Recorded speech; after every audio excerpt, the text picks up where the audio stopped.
Today on Yellowstone Teton's Traveled podcast. The biggest thing that he taught me was how to treat other people. There was an interesting evening one night when we had first opened our restaurant, and someone had one of our employees had sort of stepped out of line, and I took him to task in a way that I probably shouldn't have. And Rene was there and witnessed it and called me out on it. And I've always remembered that. And that's probably, has nothing to do with fishing, but more just, how to be a good person. Jon Stiehl with a powerful lesson from one of the biggest names in Eastern Idaho. We are traveling to one of the famous lodges of the West. Back up to the Henry's Fork today on Traveled. Welcome to Traveled, where it's all about the journey we are all on in fly fishing and in life. This is our chance to take a deep dive into a specific area around the country so you have a better feel for the people, the resources, and the community that make this part of the country so unique. We have a special travel trip going on right now to this part of the country. We are going to be fishing this river that we're talking about today, along with the South Fork of the Snake. We're going to dig into all of everything we have going here, and if you want a chance to jump in on this trip for a limited number of slots, head over to wetflyswing.com/trips right now, and you can enter or connect with me by email, dave@wetflyswing.com, and let me know. I'll let you know if we have something available. Hope to see you in Eastern Idaho this year to learn from some of the best Euro anglers on the planet. Before we jump into it today, I wanted to share a little love with our travel sponsor. This podcast is sponsored by Swing Outdoors and the Wet Fly Swing podcast. If you get a chance to visit a lodge, a hotel, a business, anything in Eastern Idaho, just let them know you heard about us and them through this podcast, and that'll be your chance to show your love for our sponsor in this podcast. You can also head over to wetflyswing.com/Teton right now. That's Teton, and take a look at a list of a bunch of the great companies that are in this part of the country. This week, Jon Stiehl takes us into the TroutHunter Lodge and how he came to own and take this famous lodge to the next level. We get the history of the ranch water, find out a little bit more about the ranch water. We've heard a lot about that over the years. We get some inside info on Island Park, the strip up there. Find out about some of the cool box canyons in this area, tricos, and what makes the Henry's Fork so famous out west. Time to experience the road less traveled. Find out what gentleman's hours are all about at the TroutHunter Lodge. We're going to dig deep. This is a fun one. Here we go. Jon Stiehl from TroutHunt.com. How you doing, Jon? I'm doing great. How are you doing, Dave? Good. Yeah, thanks for putting a little time together. I know you have a busy schedule. The Trout Hunter is a name that's out there big time around the country. Before we even talked, I saw some of your products, your leaders, and that was probably the first thing, and definitely heard about you. We had Mike Lawson on a while back. He talked about some of the fishing out there, so I know he talked about you as well. You're in one of those hot spots around the country. I always love to ask about that because, it's this part of like Eastern Idaho or that part of the West, other than the Henry's Fork, which is obviously a famous river. What is so cool about that part of the world where you're living? Well, it's, we get everything about Yellowstone Park, only we're not in the park. Fishing is great. We've got great hunting. There's a ton of forest service here. So, I live on a pretty small piece of property, but I feel like I've got a lot of land. It's just one of the great things about being in this part of Idaho. There's very little private land here in Island Park. So it's easy to get away, whether it's on the river or out in the woods hunting. You don't have to ask permission anywhere. You can just go. Right. So that's it. So you got Island Park. Yep. Gotcha. Yeah. It's there's a bunch of towns around there that are well known, from Island Park to like Victor, Driggs. I mean, there's some smaller towns in there as well. But then as you keep going, you eventually run into Jackson, right? Everything over there. How is Island Park a little bit, is it different or is it similar to say if you're going to Victor or Jackson? Maybe Jackson seems to be the one that's a little bit different, but how does Island Park compare to the other towns around there? Well, Island Park is really a unique spot. We're in an old volcano. So the hot spot that is currently under Yellowstone used to be here in Island Park. It created a caldera that helps with everything around here, from the plumbing of our river. It's a giant spring creek, causes us to traditionally have like 20% more rainfall or moisture fall than a lot of the surrounding area. So we've always been sort of a lush location. But when you start talking about the differences between those other areas, Island Park is really, honestly, it was kind of in the sticks for almost up until COVID. I mean, once COVID hit, we had a ton of people that started showing up. There's a huge, VRBO inventory in town. And for the last 2 years, we've probably been busier than we ever have. And that's, on the river, in town, whatever. And the town is actually very unique in that it's 33 miles long. So frequently, in the morning when we're in the fly shop and someone's traveling, any distance to get to us, we start getting calls when they're about 20 miles away, wondering where we are because they're in the Island Park, but they're not seeing us. Right. So to zoom in on that a little bit, Island Park was established back in the 50s, and what they needed to do was link all of the bars that were up here. It was traditionally and always has been kind of a resort vacation area. There's some logging and some other type of industry up here, but that was sort of the big one. The biggest one by far has always been recreation. Whether it was one of the old fishing clubs like the Flat Rock Club or the North Fork Club or the Coffee Pot Club, all of those were established around the 1900s, very early around that time. I don't have the dates handy, but they've been around here for a long time. So Island Park connected all the bars that were up here off of what was called the old highway. Now we have a new highway, so it's even more confusing. Like 100 yards off the old highway is the official boundary of Island Park, but it's really also been the area. And then to make it sort of more confusing, there's little villages in Island Park. The village that we're in is Last Chance, and it's right up against Harriman State Park. It's the first village you hit when you're coming from the south, and it's pretty tiny. I mean, you can easily drive through it and not know if you were even in Island Park.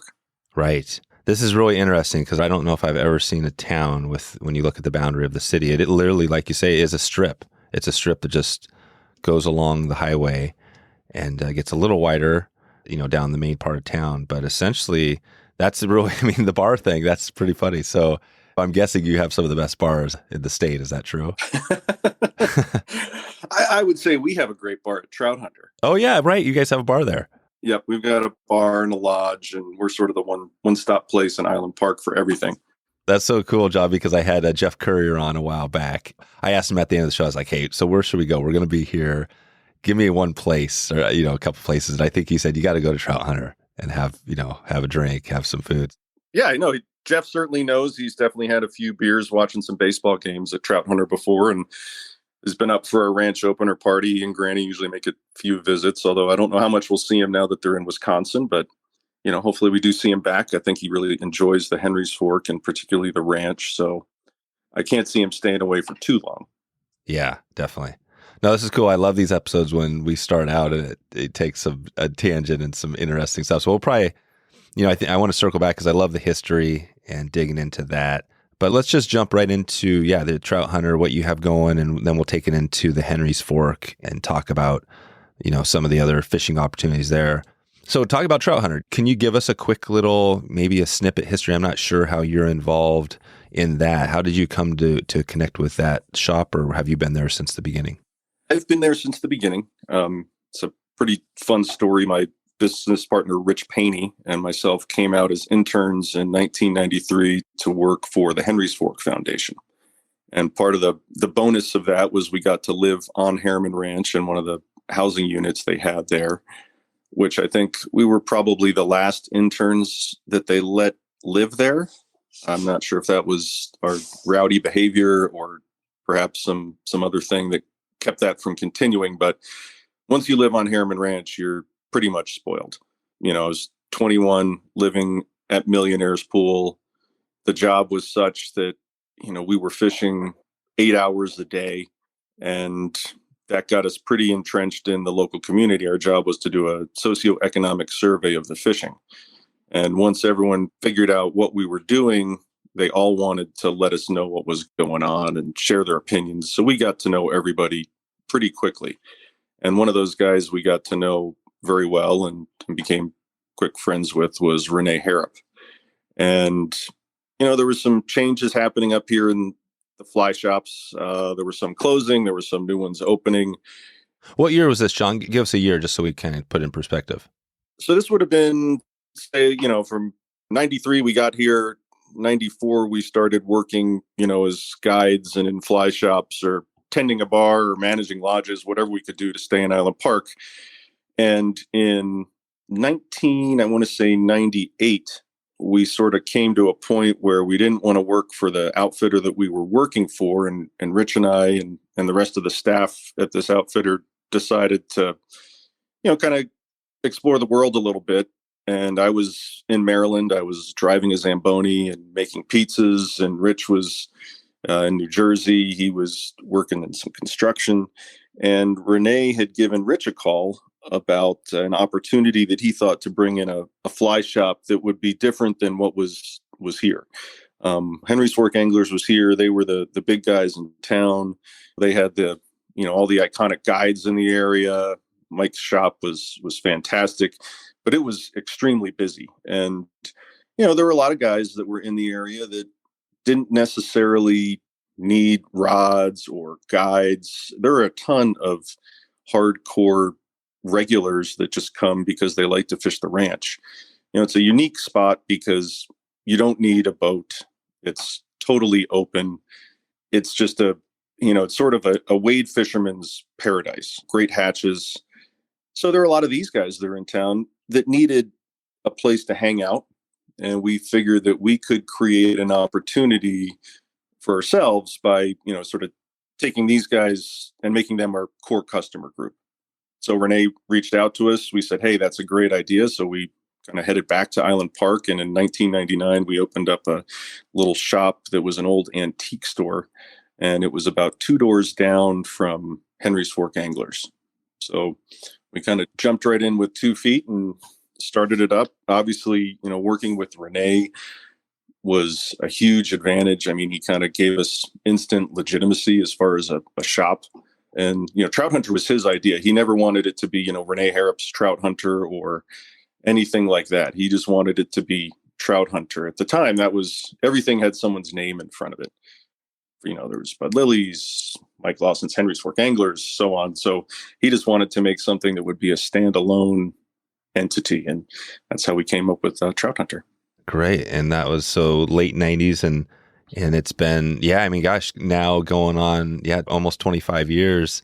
Looking at it now, as you look back, when people come there, they're coming there for, your name's out there. What do you think is the number one reason when a new person comes in the shop? What are they looking for? Are they looking to fish the Henry's Fork first, or is it the products, or what is it? I think it's the Henry's Fork. That's the big draw. We're in, I don't think we could have this shop on a different river or achieve the success that we've had. The river is the key. Yeah, the key. Great. Well, like I said, we had Mike Lawson on. We talked a little bit, but the great thing is there's so much going on the Henry's Fork. And we actually had, you mentioned, it was pretty interesting here, another connection, Henry's Fork Foundation. We had Brandon Hoffner on recently from the foundation, and he dug into kind of the what's going on up there, right, with like the water quantity, right, and talked about how they're protecting the area. And so he described a little about the Henry's Fork, but take us back really quick for those that didn't hear, because there's a lot going on. There's the Henry's Lake. There's quite a bit going. Describe the Henry's Fork. Like, where does it start, and where do you guys fish most of it? You mentioned, I think, a couple of spots, but give us a quick little snippet on that. Sure. No, the Henry's Fork is, it's also known as the North Fork of the Snake River. So we're in the Upper Snake watershed, which includes, the Snake in Jackson Hole. As it comes into Idaho, we start calling it the South Fork. So we are the North Fork. And it starts here in Island Park. There's a big basin right up on the Continental Divide where Henry's Lake sits. And that is a contributor to the Henry's Fork. But the main source is what we call Big Springs. And that's just giant spring that kind of pops out of the ground right up against the Yellowstone Plateau. Wow. And starts flowing through Island Park. That's amazing. So literally the Henry's Fork River, and I'm not sure on the side, I actually haven't fished it yet. I'm going to be hopefully get it out there soon, but it literally starts, like, this isn't from a headwater stream. This just pops out of the ground. Nope. You can go up there, it's closed to fishing, but you can go up there and throw pellets out to giant rainbows when they're there. Every once in a while, they do get cleaned out by some otters or perhaps poachers, but you can go up there. There's a little cabin where some of the water comes out, the Johnny Sack cabin. He was a little guy, so it's a little cabin. So Johnny Sack. So we got to hear this story. But is there a good quick story on Johnny Sack cabin? Yeah, he was just one of the original, sort of founders up here, I guess, or one of the first guys that really sort of took residence. But he was small, so his cabin doors, like 5 feet tall. Maybe it's a little bit bigger than that. But you go in there and everyone's bending over and hunched. And oh wow, it's interesting. He was a builder, so there's still a few old cabins that you see around here. In fact, my neighbor down the street has one. And he's really proud that it's an old Johnny Sacker that he had moved to the area, and they generally have sort of unique railings and things like that in them. But yeah, he was just a little guy. That's where he lived, and amazing. Now it's a Forest Service campground up there and a historic structure. But yeah, it comes out of the ground right there. It's close to fishing for about 1.5 miles. Now, where the Henry's Lake outlet joins the Henry's Fork, at that point, it's open to fishing. That part of the river, we do a little bit of fishing up there, and we've done more recently, but not a ton. They get a lot of just general recreation traffic up there. It's an area called Max Inn is where you would take out if you were to put in up there, and that's a very touristy location. So then you cruise down there, and then it goes into Island Park Reservoir, which is an impoundment made by the irrigators and built by the irrigators and essentially managed by the irrigators. The Henry's Fork Foundation tries to, work with them. That's the right word, to get flows that benefit the fishery. And they're doing a good job on that, but it's not perfect. No, it's not perfect. Yeah, that was a discussion we had. It sounded like Brandon's like a good guy for that position because these are never easy, right? Being in the middle of water.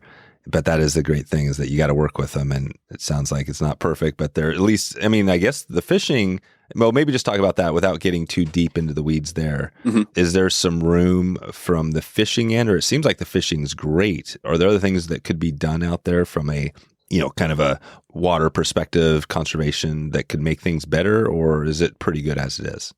Well, I think there's always things that could be improved upon, but given the situation, given the politics of Idaho and the economics of Idaho, we're pretty lucky to have the foundation there to do what they can in what they can work with. When I first arrived, it was a very confrontational relationship between irrigators and anglers. Oh, right. Because you were there. John, remind us on that again, your role. So you were working for the foundation, or what were you doing there? I was an intern for the foundation. So basically my job was to do a socio-economic survey on angling in the area. How much money did it bring in? What made it better? Did people came? And basically what we found is that, when the fishing was better, more people came, they stayed longer, they spent more money. No great epiphanies there. No surprise. Right. Yeah, right. So going through that, the Henry's Fork Foundation has just been able to work collaboratively with the irrigators. They created a thing probably around when we got there, 1993, called the Henry's Fork Watershed Council. I'm sure Brandon talked about it, but it brings all the stakeholders together to hopefully, at least when they need to come down and have tough conversations, they know each other. It's not some angler yelling at some farmer. Hopefully they can all speak nicely to each other. And I've been in a number of those meetings, and I think, it's been pretty effective. I think it's helped the foundation be able to talk with these guys and them understand that, there's a lot more at stake for other people's livelihoods, for nature, for the fish. So yeah, they've done a good job with that. But, it is hard. It's not an easy thing to go into one of those meetings and say, hey, we need this much water, because that's not really going to get you very far. You kind of have to say, hey, we would like this, or if you can do this, we can run a generator and generate some electricity if we get to 200 CFS. And little nudges there have really helped, I think, the conditions of the river. That's great. No, that explains it really well, because that is the challenge. And yeah, it's like little steps, right? Baby steps. I think that, it's always the worst thing is if you're not even talking, that's the worst. So it sounds like that's going well, right? Sure. And, sometimes 20 CFS can make a big difference. When your flows are cut back to 100 CFS in the winter, an additional 10 or 20 CFS is a significant addition, which creates more habitat for fish, maybe keeps some spawning ground or spawning beds covered. All kinds of things can happen, but it's sort of taking that small incremental approach and appreciating every drop that, all those drops add up. Exactly. So if somebody was coming in or calling you at the shop today and they were talking about wanting to come out and do some fishing, what's the first step? What do you tell them as far as kind of when, where on the Henry? Because it seems like there's quite a bit of opportunities. What do you tell an angler who maybe has some experience, they're not a complete newbie, and they want to, just experience that area? What do you tell them? Well, I say come when you can, and I'll start asking them some questions about what their goals are. If you wanted to fish Harriman Ranch, because it's on your bucket list. Harriman Ranch doesn't open till June 15th. June 15th to July 4th is a really busy, crowded time there. It's a lot of fun, but if you're looking for a fishing situation where you're not going to see anybody, I would say don't come then. You're going to see a lot of people. Yeah, that's not the time. Right. And what is the Harriman? Describe that again on the Harrimans. Why is that such a sought after reach of the river? Because it's probably the biggest, most beautiful spring creek you've ever seen, with traditionally fantastic hatches. It's an area where you can go and, when I came out here, it was always considered the place you went to see what kind of fly fisherman you were. Where do you stack up? They've always called it the PhD of fly fishing. To take our PMD hatch, for an example, that's a hatch that can last all summer long. The bugs get smaller. The fish really become familiar with that hatch. So you've got to make sure everything is right to go out there and have success, which also reminds me of another question that I'm going to ask. It would be, hey, what are you looking for out of your day? Do you want a couple of fish? Do you need to have a lot of tug time? What is it that's going to make you happy? Because if they're like, well, I want to go there and I want to catch a lot of big fish on dry flies, I would say, hey, we're probably not going to take you to the ranch. That's not a place that you catch a ton of fish, even on a great day. What if somebody comes in and says, I want to fish the river, I want to experience it. Catching a ton of fish isn't the super requirement, but what about if they say, I want to do some nymph fishing, maybe even some Euro nymphing on the Henry's Fork? What would you talk about that? Is that something you guys focus on? Oh, yeah, sure. I mean, you can certainly have an outfitting operation, and it would be great if you could only fish dry flies. But the fact of the matter is there's a lot of time when the fish are not eating on top. And that's the number one place that our guides want to go, is to the surface. But that's not always going to get you somebody happy. So yeah, we'd take you to the Box Canyon or the Cardiac Canyon or someplace on what we call the lower river, which is when you get down off of our mountain and you're out in the Snake River Plain, the towns of Ashton and St. Anthony. The river goes through both of those, and they have some great fishing around there. But as the summer progresses, some of that lower river, particularly from St. Anthony down, we don't go down there because the water temperatures get warm and we don't want to stress the fish out. And, frankly, at that time of the year, the fishing is not generally very good. The fish kind of hold up, and you might see them early in the morning or late in the evening, but to go down there and try and do a float in the middle of the day, you're going to have a tough time. Okay.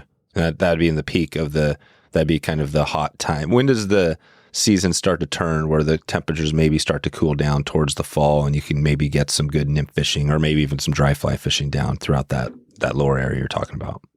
I would say September, it's usually back on. Once the days start getting shorter, it's not getting all that direct sunlight.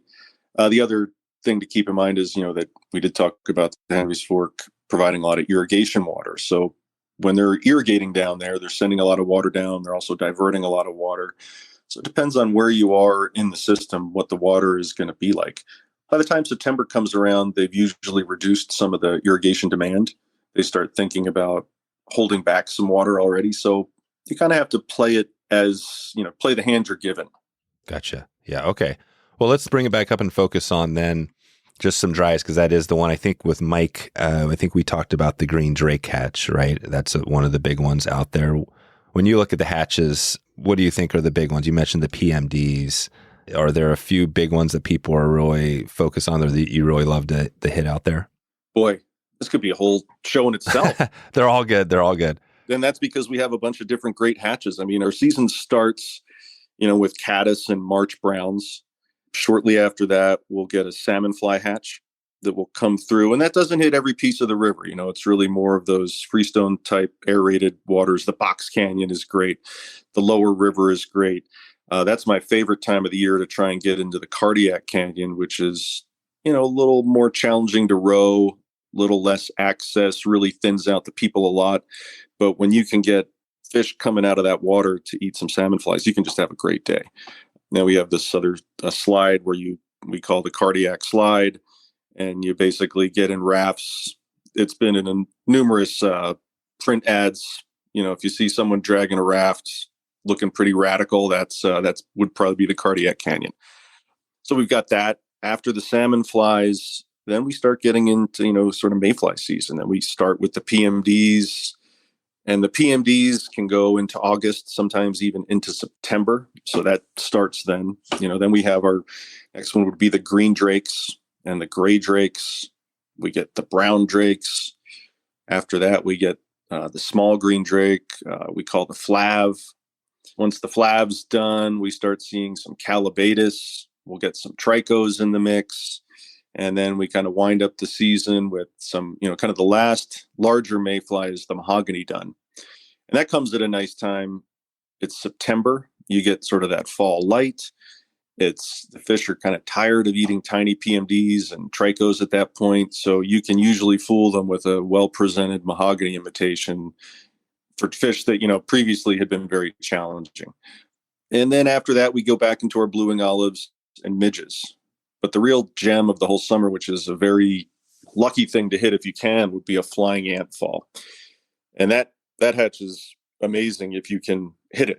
You're never guaranteed, but you want to make sure you've got them in your box from about the middle of July, certainly into September. But that's one of those hatches, could happen during a trico hatch and the fish is not moving an inch out of its feeding lane. And suddenly you see the behavior of the fish completely change. And he will start moving, or she, I guess, will start moving, 3-4 feet. What previously had been a little delicate sip is now a really aggressive chomp. You can actually sometimes hear it before you even realize what's going on. And that is amazing. Those are the days where you go out there and guys just, stumble back into the shop and you kind of can tell as soon as they walk through the door what happened out there because their eyes are huge. And they're totally blown away by the experience they just had. And hopefully they had them in the box. And if they haven't, they're going right over to the bins and sort of just kind of talking and looking for these ants. It's a really cool hatch, but very, very rare. Gotcha. And then that happens throughout the summer and sometime in September, typically. Yep.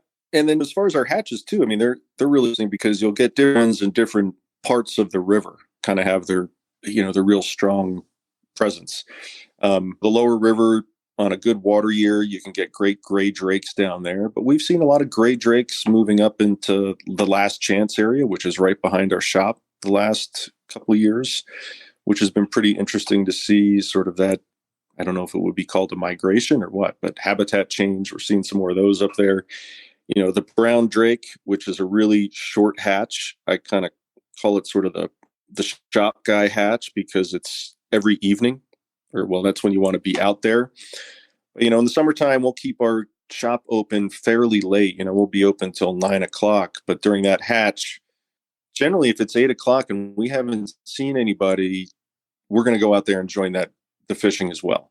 We can put a note on the door because everyone has already come in to buy their flies to get out there. So we can go out and join, and you can go out there and, the fish are generally very generous during that hatch. It's a big hatch, specifically, the fly. It's at a low light time, so the fish are a little more susceptible. So I've had some of my best days fishing in the 45 minutes before dark during that time of year. Yeah, and that's for that's the brown drake. Yeah, and it happens in sort of the siltier sections, and it's really fun. Those are the times when you actually want to make sure you hit the bar afterwards because it's always a fun event. Everyone kind of, like you pull out of Harriman and you just see the traffic heading out. These are all other fishermen. Many of them are pulling into TroutHunter to, maybe get a late night burger and have some cocktails and kind of share stories. Right. God, that's so cool. And that's where you guys, and so your place, yeah, you're right there just north of the park of the Harriman State Park. And then it looks like That's really the cool area because, yeah, it looks pretty remote, at least from the map. Like when you look across from where you're at, you don't see a lot of other structure or human. I mean, is that kind of what it feels like? You guys are kind of out there in the middle of nowhere? Yeah, we're incredibly lucky. I mean, when you are looking towards the river, you look across the river and then you see Harriman State Park. And while the park itself is only, say, 6,000 acres, there's much more of it that's part of the refuge.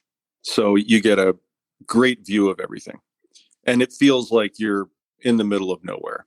Now you turn around, you'll see Highway 20, which is actually a real highway and is fairly busy. But, looking out towards there, we're kind of where you can begin to leave and escape sort of civilization to a degree.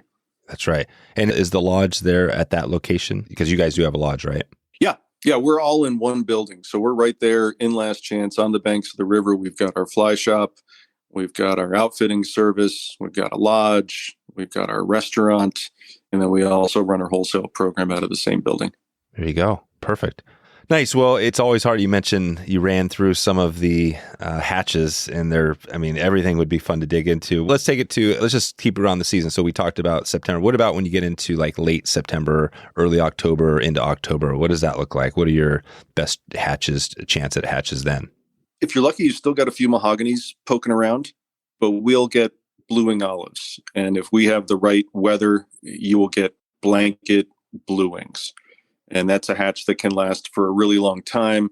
It's really nice because, they always say the Henry's Fork has gentleman's hours. And that would be one of the perfect hatches to speak to that. Usually starts, like 11, but it might not start till 1. And it can go till things start cooling down for the day, like 4 or 5, at which point usually there's a baseball game that's starting up. So you're not sort of interrupting any of your potential sporting or social time, but you've had this nice intense time in the middle of the day. A lot of people come and they want to come in June, and June is a little bit crazy because we're still getting kind of spring weather. We get fronts that move in. You can be sitting out on the water and everything's looking great. You're like, all right, man, I'm here. It's 10 o'clock. The temperature is just right. We should be seeing some green drakes pop any minute. And then you get a little storm front that moves in, drops the temperature 10 degrees and shuts it down. Later on in the summer, July, August, and certainly into September, we've got very stable weather. So you can start setting your clock by the hatches. Right. That is really cool. And then, like you said, to a lesser degree, the October, you start to lose some of the mahoganies, other hatches, but you still have BWOs and midges. Yeah. And midges, right. Yep. And midges. And then, streamer fishing is always fun that time of year. Not something we generally encourage on the ranch, but, the lower river, there's a number of browns on the lower river. And those guys, as everyone knows, are very happy to chase some big streamers. Right. That's right. So remind us again on the ranch, what does the ranch reach? Where does it start? Where does it end? The ranch is basically the water confined by Harriman State Park. So it would begin at what we call the log jam, which is just south of us where the river pulls away from the highway. And then it'll continue down about 8 miles or so. And it'll wind down through the historic ranch buildings. And all of it is very wide, but very wadeable. It can be intimidating when you first get there because you don't really know what you're looking at. But where do you fish? Exactly. And that's why you go there, you go trout hunting. You're looking for heads. You're not just blind casting. And that's actually something that we don't, we really want our guides to sort of hold up that tradition, which is not going down and just blind casting to a bank and blowing the whole bank up. Yeah. So going to a spot like, okay, this is where we caught fish yesterday. It's not about that as much as it's like, let's just go find the fish. Find the fish, present the fly, and who knows, hopefully you get them quickly. Maybe it takes 2 hours that you can spend over the same fish. And that's sort of the draw, is getting those challenging fish that continue to rise no matter how well you think you've presented your fly or matched the hatch. I mean, this is where you have to come and figure things out. But it'll go down for about 8 miles. And when you get onto what we call East Harriman, that the river changes to a degree there. It's still very slow and flat. Yeah. Cross the highway. Is that after you cross the highway? Yep. Goes under the highway at Osborne Bridge. Yeah. It gets a little bit narrower. So once you get there, that area, I would say we discourage guides from floating on the upper Harriman. This is what we call lower Harriman. And the reason that we do that is because it's so great for the wading angler. And, these guys we identify with these guys. We don't, some of these guys, they hike in 3 miles. Oh, wow. And if you were to come in with a boat and just float down their bank, I don't care how much space you think you're giving them, you're affecting the fishing. Yeah, you are. Can you float it? Are other people floating it? Oh, sure. I mean, it's unfortunate, but yeah, there's nothing that says you can't. Totally legal. I just, find it slightly, it's like going to, say, play Augusta, Yeah, with a cart. Right. That's exactly it. I love that. That's a wonderful comparison right there. Playing Augusta with a cart. With a cart, exactly. I love that. I'm going to tell my brother about that one. I mean, that says a lot about you guys, I think, because, right, you don't have to do that. And even other people aren't even doing it, but yet you're setting the tone. You are one of the leaders out there, and I'm sure there's people out there that respect that, and they probably don't float it because of you guys, right? But you still have some people that maybe need to learn a little bit more about the history and the river and what makes it special. Yeah, I would certainly say it would be great if everyone does that because, there's more and more people using the resource. And, fish are, they're living creatures. It's not a place where you just go pound and get a bunch of numbers.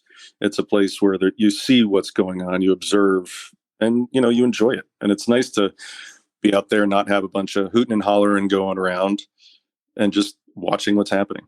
Yeah. I'd imagine there are opportunities, and probably gets into some politics and stuff, but I'm sure you could make a regulation, right, of no boats. And I think of the Deschutes River, which I fish quite a bit.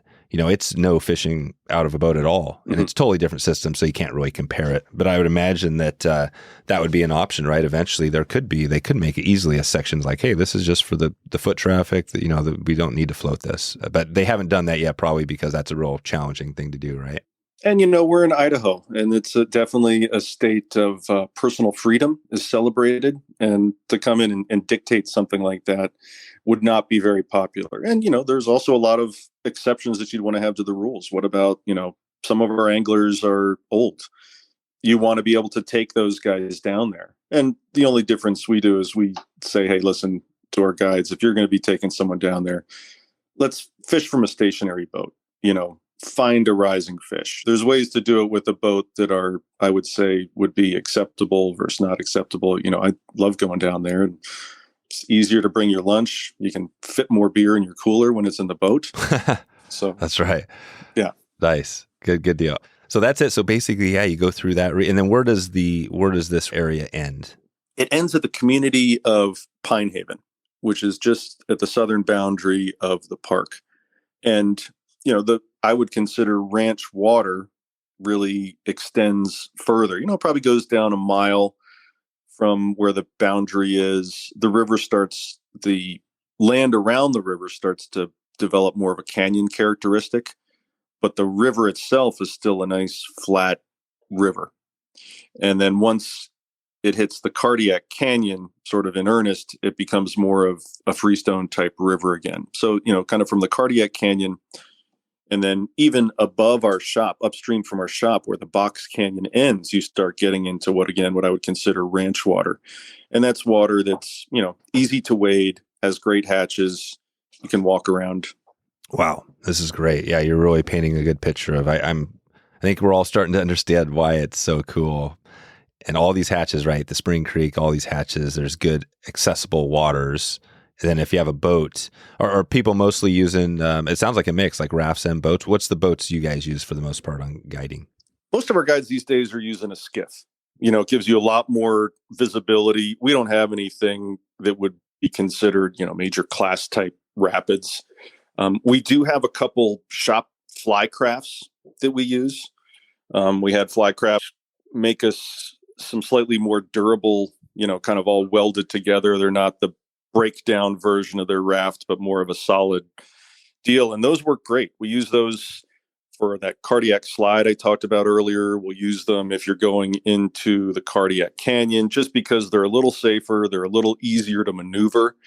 That Cardiac Canyon piece was always, sort of you'd have a little bit of a pucker going through there at certain spots, because if you get in any trouble, it's real hard to get out. And I would say, When I was guiding, almost every year there was one or two boats that would just get pinned up against a rock and flip over. And that happens very quickly. Once that water starts coming in, you're pretty much done. Right. Yeah, that's it. So that is one of the things about the boats. Yeah, you could think traditional style drift boat, which is made more for whitewater, but you don't have enough of that water to make it it's a lot better to have the lower profile boats for, fishing there. But there are some opportunities. You got to be careful. That's basically what you're saying. Yeah. Well, but the skiffs are great. I mean, it's easier to see. And one thing that we have a lot of, which I think is, the case in a lot of the West, is we get a lot of wind. And the lower profile skiff is a lot easier to navigate the wind. And the other thing that I like about them too is if you're fishing from the boat, you can sit down in a skiff very easily and the anglers can see. And that keeps your profile a lot lower when you're trying to approach fish. So it makes it, there's a lot of positives about that for our water. Yeah, we did a whole series on drift boats, the whole history, and it was really cool. We had some manufacturers and companies from around the country, hear the stories and stuff like that. So it's always interesting. I love hearing about the boats. What do you guys use, a mix of boats, or is there one brand you give a shout out to that you guys use quite a bit? Well, I always love to give a shout out to Robert Edens over at Rowe. I think he kind of got the skiff thing sort of, at least in our area, really made it bigger. And that original skiff of his, I just loved. That thing is super lightweight. We have a couple of our guides that still are running those.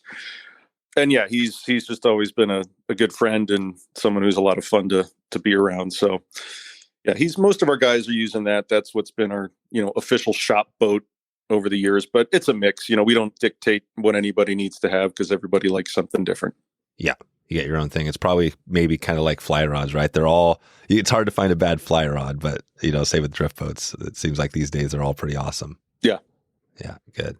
All right. Well, let's just dig into one little hatch a little further because I want to make sure to, kind of touch on that just so we know. And it seems like there's so much that's always a challenge is if we had to pick one. But you mentioned that one, the mahogany dun.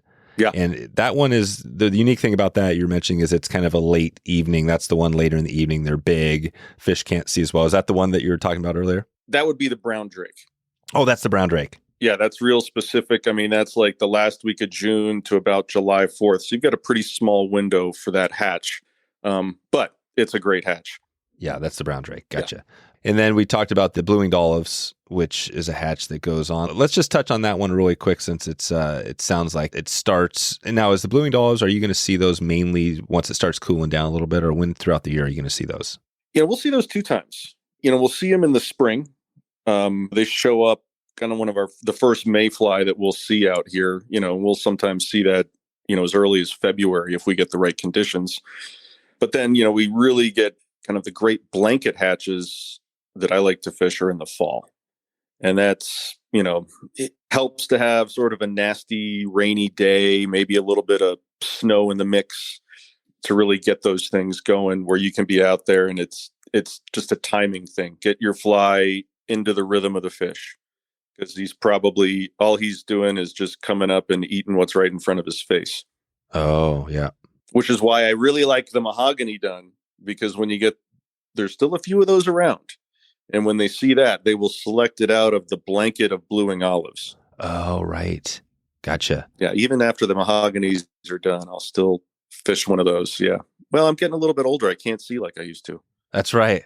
That's the problem with the dry flies is that I'm kind of the same way. You get it. Well, I've always been that way.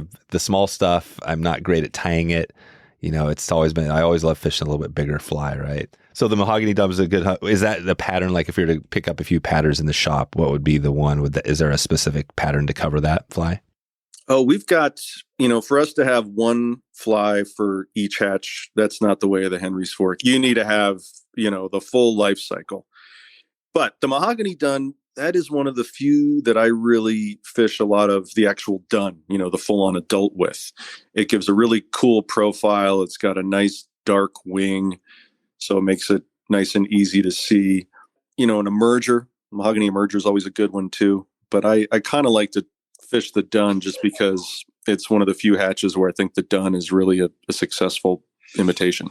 Yeah. Gotcha. Okay. So the dun. And then what about in the blue-winged olive? Same thing. There's probably a ton of patterns, but if you had to pick one that might cover that hatch, if it was going on, what would it be? Again, I sort of like emergers. I mean, some of the Harrop patterns, the last chance cripple is fantastic. And then, if you can get some no hackles that are tied well, I mean, that works for everything on the Henry's Fork. Okay. The no hack is awesome.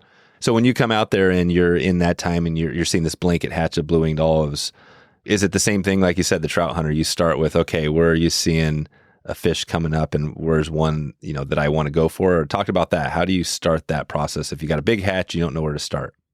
Generally, you start by walking, continue down the river and look for heads.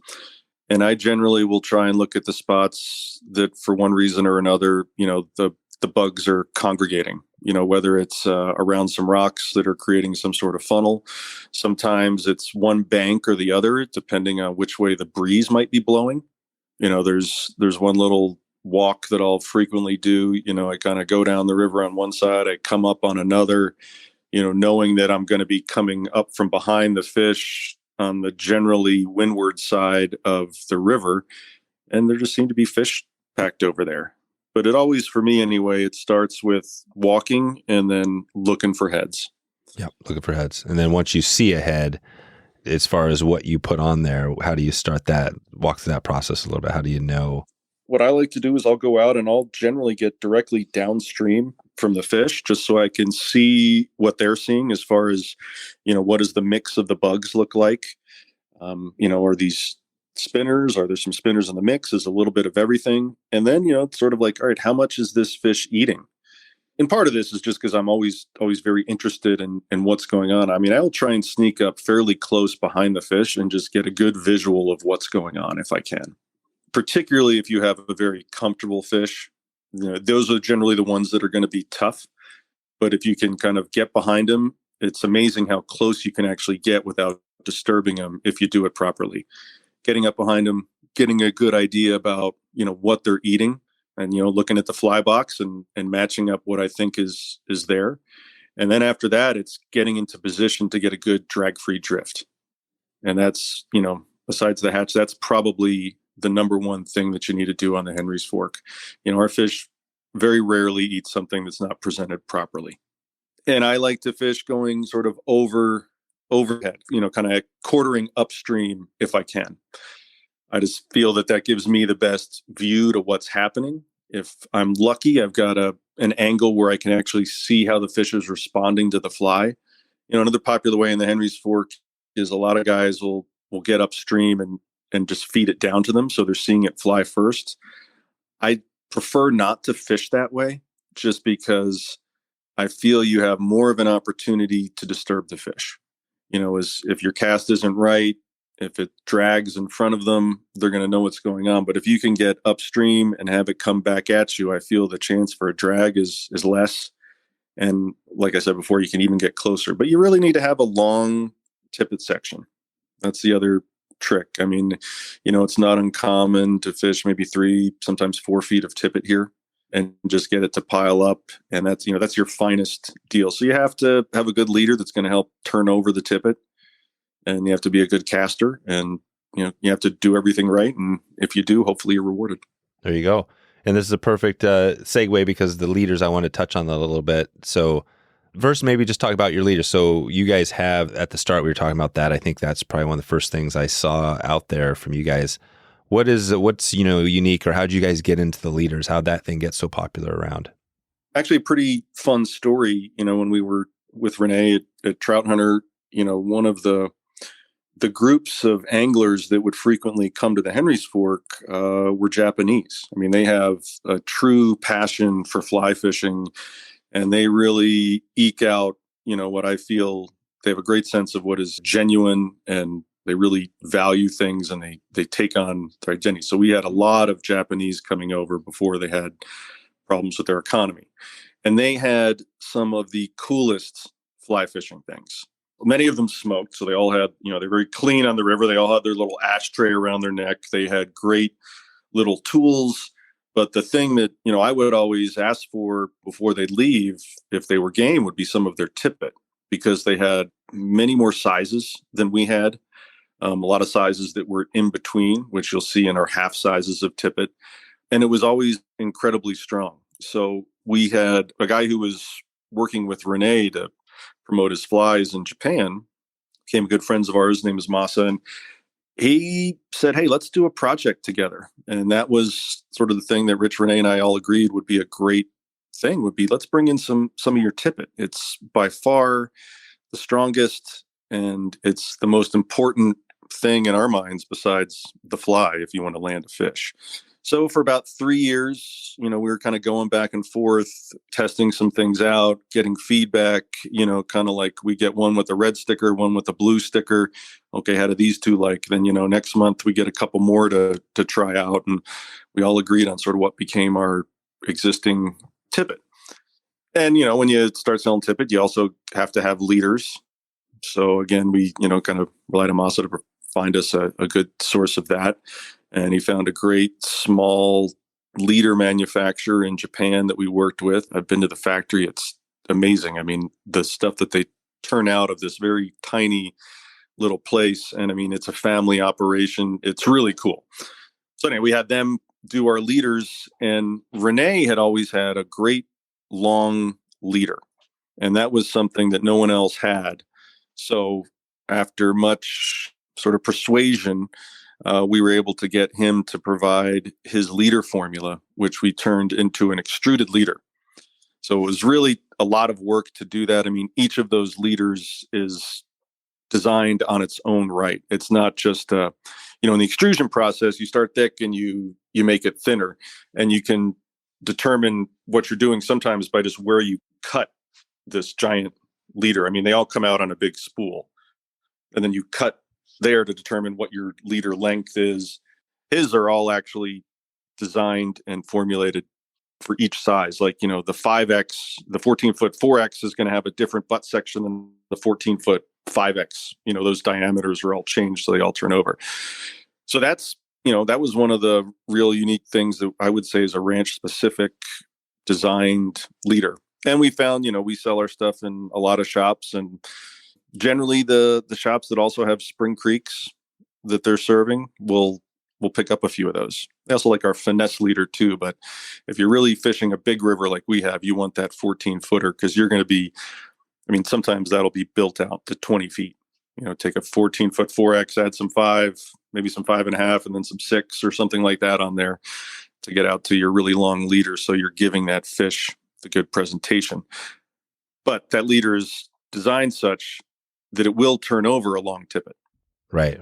That's cool. No, that is an amazing story. And so it makes sense. It's the reason you're known, these leaders are known, because they're awesome, which makes total sense. And especially if you're in some of these areas where you've got spooky fish and presentation is key. So describe the extrude, just if we don't know like exactly what extrusion is, what is that process? Okay. So basically, all of this stuff is originally pellets of whatever material, whether it's a nylon or whether it's a fluorocarbon. You dump that into a hopper, it melts it out, and then the extrusion process, basically as it melts, it's kind of getting stretched. Oh, right. Yeah. So you can do different things in the stretching to affect the diameter of the tippet. And then there's usually a die associated where the actually comes out of the hopper, and that'll sort of cut down your original diameter. Yeah, that's right. So extruded leader, basically one built leader, kind of knotless for the most part, versus say if you were to just get certain segments that are all the same length, then you were to build a lead or something like that on spools. Exactly. Yeah, that's right. Okay, cool. And do you remember, this is just kind of a fun fact, I'm not sure how old you are, but have you ever thought of leaders in poundage? Like, back in the day, I remember there used to be like, well, this is 2 pound, 3 pound, but X is kind of the way. Do you remember that when it was talked about, or maybe it was never talked about it there? No, it certainly was. And I would say as when I got onto the Henry's Fork, mainly it was when you got there, you were talking about diameter, because that was really the important thing. You needed to get that diameter such that you could fool the fish. After that, it kind of became a test game. What's going to be the strongest of that diameter that you can find. Yep. It makes total sense. I mean, because you think back now, like, why? I mean, it's all right. Quality is probably better now, and really strength doesn't matter that much, because it's probably all. Do you feel, well, you're probably a good person to ask this. I mean, there must be still leaders out there that maybe are 7X, but they're not as strong as, say, your 7X or somebody else's 7X. Do you think that's true? Oh, that's very true. There's different ways to make it. There's fast ways, there's slow ways. And I think we have a slower way, which I think creates a better end product. But, the other thing too is, what is 5X? Is everyone's 5X created equal? And not, the 5X is a range of sizes. So, we have half sizes. So we start at about, we go 3, 3.5, 4, down to 7. And then once you get to 7, there's really not that much space in between the diameters, at least from what we're offering, to fit in another size. So for us, we have to be very accurate in our diameters. Otherwise, our 5X is going to look more like our 5.5X or our 4.5X. So you want to make sure, that you're comparing apples to apples when you start talking about test strength. If someone just says 5X, well, your 5X is actually, a micron larger than someone else's 5X, and that's going to give you additional strength. But the thing that we've always put out there is our stuff is very true to what is on our label. If it says it's 5X, that's going to be in the middle of the range, because if we start getting out beyond that, we're going to get too close to something else in our line. Yeah, right. And that's why the half sizes make sense too, because you fine-tuned it enough that, 4.5, you're right in the middle of 4.5 too, right? So people can kind of understand that. No, and I know some people scoff at the concept of the half sizes, but, if you spend a lot of time on the Henry's fork like we do, you appreciate it. Yeah, perfect. Wow, this is cool. Yeah. So in the shop-wise, so is this product, I'm not sure if you guys have other products out there kind of in the TroutHunter brand. Is this one of the ones that, definitely is out there? Do you have other stuff you guys have going there? We've had a pretty good run with some tying materials and mainly CDC. But, with all of the stuff going on, we are no longer in the CDC business. Between, we had a great supplier that was in Europe, and he went through a number of bird flus. And basically it got to a situation where we could not get it reliably. And we've been looking for another supplier, but haven't been able to find someone that had the same quality that we used to have access to. And, it's been very funny because this started with COVID, and, people call up to complain that we didn't have one of our colors in stock. And I'd have to say, like, hey, I know you've heard of COVID, but perhaps you haven't heard of all these avian flus that have been hitting Europe. And essentially what our CDC was, it was, kind of an organic product, it was from the sort of a byproduct of the pate industry. In Europe, they let their ducks grow to be a lot bigger. They have to have access to water. They have to be able to see the sky. So you get a much happier duck, and it gets to be older, which produces a much nicer feather. So without having access to that, we've kind of pulled our CDC. But we are still looking, and I do hope to find another source sometime soon. Perfect. And you mentioned Rene Harrop. So that's a name that's definitely out there. Can you talk about, I missed that as far as the connection there. Who is Rene Harrop? And it sounds like a pretty influential person in the area. Very, and certainly in my life. Rene was one of the original, kind of regulars in the area, kind of in the modern fly fishing thing. And when Swisher and Richards came to the area, I want to say this was back in the 70s, to test fly designs and kind of helped create the match the hatch movement. They got to know Rene, and he was one of Orvis's first contract tires. Oh, wow. So they got hooked up with him, and Rene was able to put onto the hook some of the designs that they had. And that kind of got him jump started as a real serious tire. And then he got to know about CDC and started creating a bunch of his own flies, ultimately kind of doing the House of Harrop, which, tied flies for many shops in the area. I shouldn't say not too many, but, all of sort of the big ones. He tied for Henry's Fork Anglers, George Anderson's Yellowstone Angler over in Silver Creek, mainly the areas that had tough, challenging spring creeks. And Rene provided the solutions to a lot of the anglers needed there. And he was always a Henry's Fork regular, and Rich and I got to know him hanging out at the A Bar and on the river. But that was an old watering hole up here that was along the old highway. Oh, what was it called? The A Bar. Oh, the A Bar. Is it still there? The building is still there, but it's not running as a bar anymore. They wound up selling that a few years ago. But, it was sort of the fisherman's hangout for a number of years, and that's where everybody would wind up going. And, we got to know Rene there, and he really had a huge impact on the way I thought about fishing and a lot of other things in life. He was one of our partners for a long time while still doing the House of Harrop. And I always sort of called him our spiritual advisor. He was really the guiding light on how we, the direction that we would go and the things that we wanted to appreciate about fly fishing. And yeah, so we were very lucky to get associated with him and, consider one of the most positive things that happened in my life was getting to know him and hang out with him. And I really need to do that more. I've been working too much recently. Right. So Rene's still around town? He is. He kind of moves back and forth. In the wintertime, he goes down to St. Anthony, to get out of the island park winters, and then comes back in the summers, where he's got a cabin up here. And, for as long as I've known him, you could always find him on the river at night after he was, usually at lunch, he'd go out, take a break from tying during the day, and then again in the evenings, and he was constantly always on the river. Wow. What was one thing, it sounds like he taught a lot, but what was one thing that really he maybe taught you or you remember when you think about him? I would say probably the biggest thing that he taught me was how to treat other people. There was an interesting evening one night when we had first opened our restaurant, and someone one of our employees had sort of stepped out of line, and I took him to task in a way that I probably shouldn't have. And Rene was there and witnessed it and called me out on it.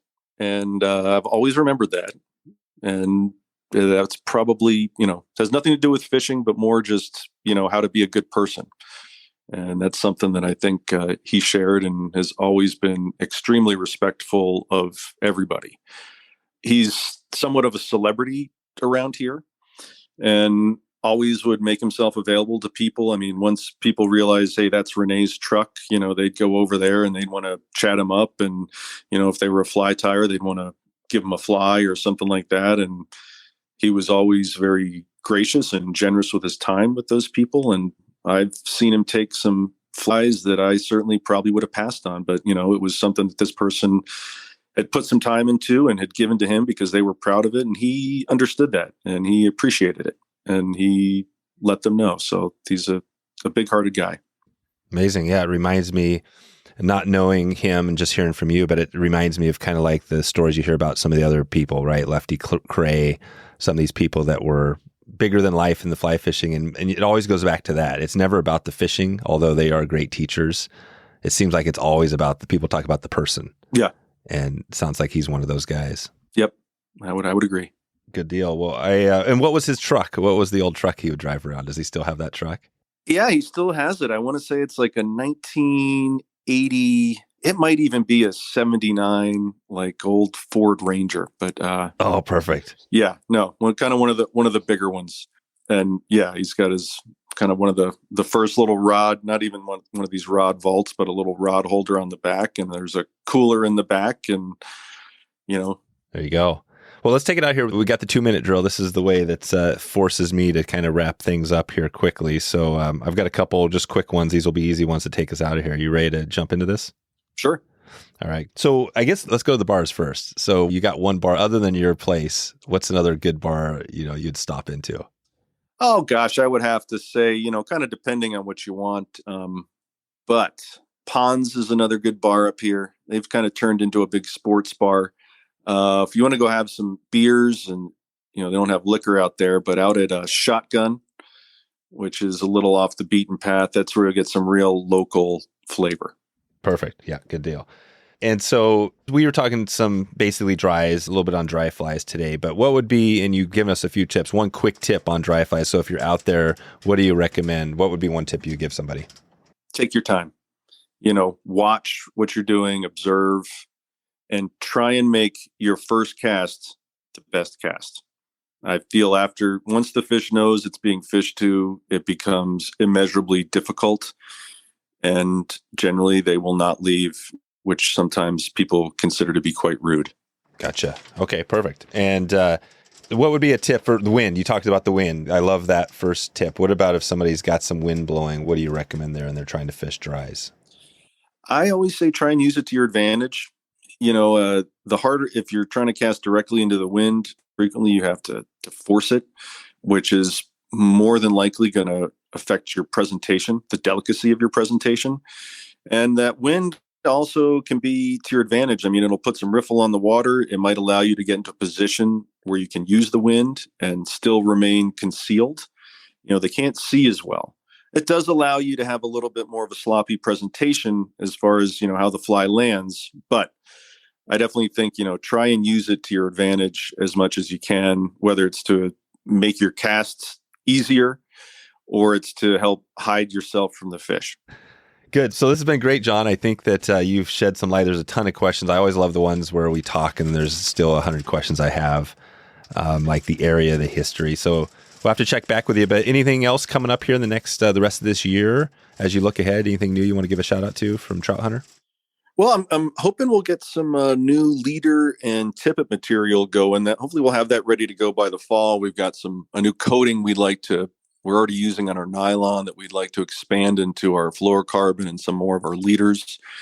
Some of the prototypes that I've been fishing with that stuff has been very impressive. So hopefully we can get to a position where we can release it. So we've got that going.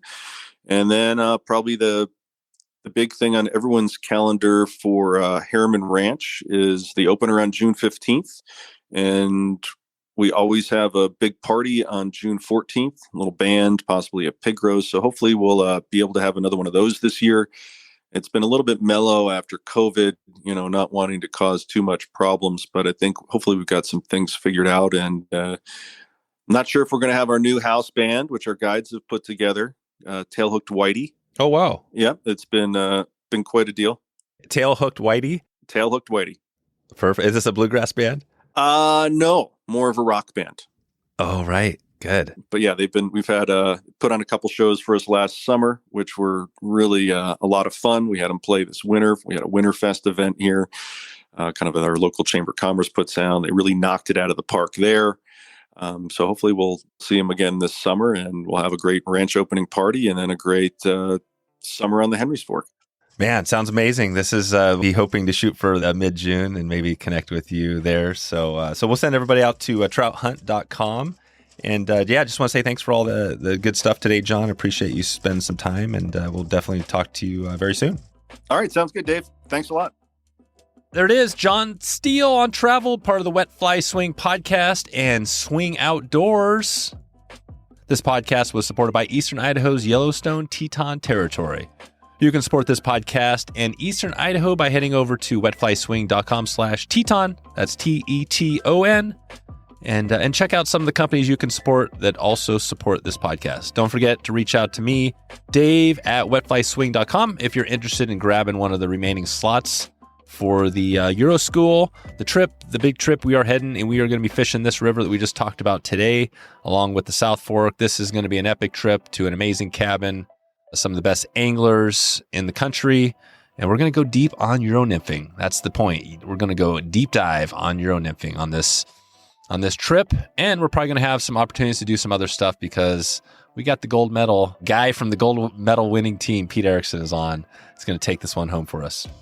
So that's it. I am going to let you get out here. I'm not going to dig into any more on this. You know where to go if you want to check in with us, and I appreciate you for hanging in and checking out this episode of Traveled. We've got a bunch of great stuff going on this summer, this spring, this summer coming up here. We've got some awesome episodes. We're just expanding things a little bit. We're testing the waters. We're dipping our toes in, and we're going to try some new stuff.